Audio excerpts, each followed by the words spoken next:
itself is at this rear wall, because that's where, again, just like The water. house itself, at the west side of the wall, we've got water, soil pressure potential, and what soil pressure does, naturally it pushes on the wall, and when that happens, the wall starts to bow. And what the symptom of a bowing wall is a horizontal crack. And I was expecting to see something bad when I walked around the outside, just given the lay of the land, but I see a very, very minimal crack. You see this crack here? Yeah. You know, the bigger the crack, the worse it is. That's really a minor crack. The house is pretty old, so I don't suspect that's going to be an ongoing problem for you. But my comments are what's going to cause this to worsen is soil pressure. Will cause the soil pressure, moisture, just like the house, leaves in the gutters, and just clean everything out. Try to get the water to go around the house as best you could, as opposed to heading towards it. But structurally speaking, foundation walls, block are fine. Stone, what you can do if you wanted to increase the durability of it is you could repoint the stone, and what that means is you mix up a batch of concrete or mortar and kind of replace it between where chinking it in where it's kind of missing. Do a little project for that. But is there anything that you can do to support that wall beyond just trying to help water? If you wanted to play devil's advocate, say you say to me, Hank, 5 years from now, you call me and say, that crack is ½ inch. Right. I'm like, that's not good. So what I'm going to do, I'll come in here and spec out, depending upon where the crack is. This is a little bit harder because normally your wall would be straight down. But what I would spec out in this case is I would tell you to jackhammer a section of the floor up by 2 feet by 2 feet, dig down about 2 feet, 3 feet, take a steel I-beam. You're going to have something fabricated. You're going to go down in here. It's going to be here, and then you're going to create a spacer right here, probably out of steel as well. Mm-hmm. And then what you've done, you're going to put it down, pour concrete around it. You've created a very, very strong vertical member that's going to resist any further movement coming in. Okay. That's the practical way to deal with that. Okay. Videotaping this? A little bit. So Now he's structurally nervous. speaking, I'm okay with the foundation. Okay. As far as the floor structure, this house is wide. Yeah. The building's wide. So what they did, instead of normally a building like this, you'd cut it right in half longitudinally. This one, they actually cut it in thirds.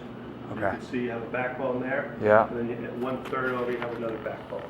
Yeah. And the backbones of the house, they're tripled up 2x10s, which is certainly adequate to support the floor structure. And then we've got a 2x10 floor structure that's overlapping. So there's 3 basic load-bearing walls down here, and well, actually 4. You've got rear foundation wall, girder, another girder, and front foundation wall. And the 2x10 floor structure is perfectly fine. My comment regarding here, what I would like to see you do is these 4x4 support columns. What happens with wood when you have it resting on concrete? Breaks down the wood, especially if you get any moisture in the basement, so it's going to rot them. So they're going to get shorter, which is going to make the floor do one of these deals. So you can buy what's called concrete fill lolly columns. They're 4 inches in diameter, filled with concrete. You're going to cut them to the exact size.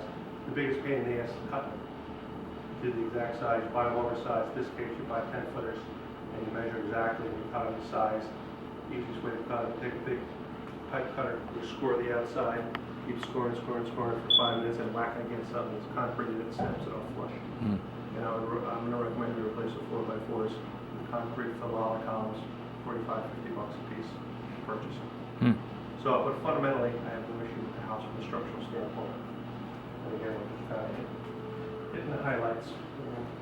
Come back over here, we'll talk about your electrical system next. This has its own electrical service, and I have to put this all back together. It's a nice 200 amp service. There's plenty of juice for anything you want it in. Wood chopping tools, you can do whatever you want here. You're going to be fine. And everything in here is properly wired and properly sized. And earlier we were talking about AFCIs. Yeah. Breakers, this actually does have a couple of AFCIs right here. They're probably for the bedrooms. Yeah, they're for the bedroom circuits. Yeah. When this was built, or this was renovated, the boiler's in 2010. So the renovation might have been done about 3 years ago or so, or at least a lot of it. So I suspect that was probably done at this time too. And that time frame, only bedrooms required. Now the latest code is you need them almost anywhere. So, but again, big picture, I'm happy with the electrical system. Small picture, don't know if they got permits for any of this work, so that's something we talked about before. Just due diligence, make sure you cover your ass and you're not liable for any kind of open building permits.